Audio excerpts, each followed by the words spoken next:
I remember the time when I had not seen any other river than the one near my town. It was as clear as crystal and joyous too as it ran on its course. But it was shaded by bamboos whose boughs bent to every breeze as if always complaining. That was my only world.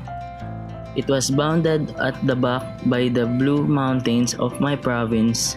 It was bounded in the front by the white surface of the lake. The lake was as smooth as mirror, graceful sails were to be seen everywhere on it. At that age, stories pleased me greatly, and with all my soul, I believed in whatever was in the books. There were good reasons why I should. My parents told me to be very careful of my books. They urged me to read and understand them, but they punished me for the less light. My first recollection of reciting my letters reaches back to my babyhood. In our house, as in all others in town, kerosene oil was unknown. I had never seen a lamp in our town nor a carriage on our streets. My mother was teaching me to read in Spanish reader called The Children's Friend. This was quite a rare book and an old copy. It had lost its cover and my sister had cleverly made a new one. She had fastened a sheet of thick blue paper over the back, then covered it with a piece of cloth. This night, my mother became impatient with hearing me read so poorly. I did not understand Spanish and so I could not read with expression. The phrases she read so easily stopped me at every breath. I paid little attention to the reading. I was watching the cheerful fling. Some little moths were circling in a playful flights. By chance, I yawned.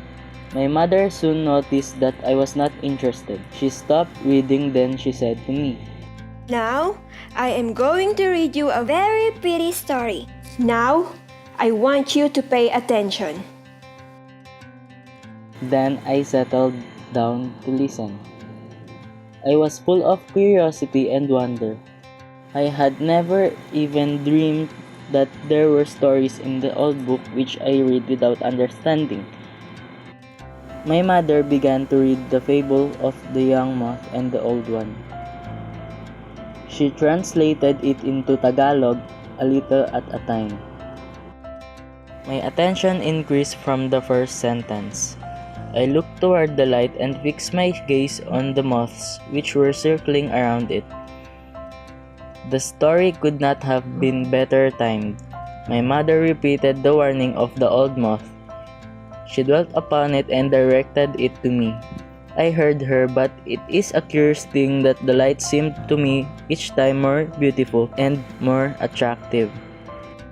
My mother kept on reading and I listened breathlessly. The fate of the two insects interested me greatly. A curious change came over me which I have always noticed in myself whenever anything has stirred my feelings.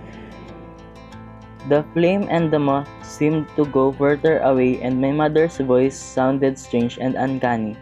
I did not notice when she ended the fable. All my attention was fixed on the fate of the insect. I watched it with my whole soul. I gave to it my every thought. It had died a martyr to its illusions. As she put me to bed, my mother said, "See that you do not behave like young moth. Don't be disobedient or else you may get burnt as it did.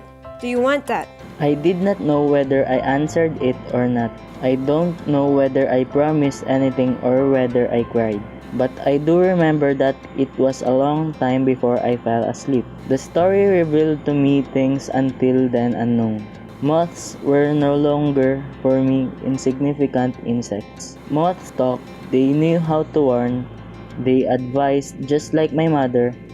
The light seemed to be more beautiful. It had grown more dazzling and more attractive. I knew why the moths circled the flame.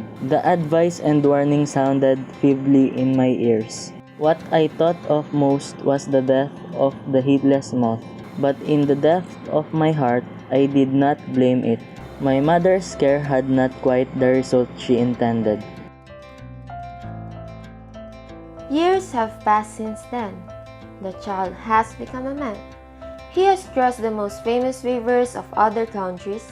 He has studied beside their broad streams. He has crossed seas and oceans. He has climbed mountains much higher than the makiling of his native province up to the perpetual snow.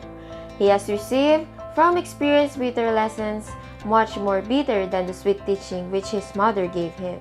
Yet, in spite of all, the man still keeps the heart of a child.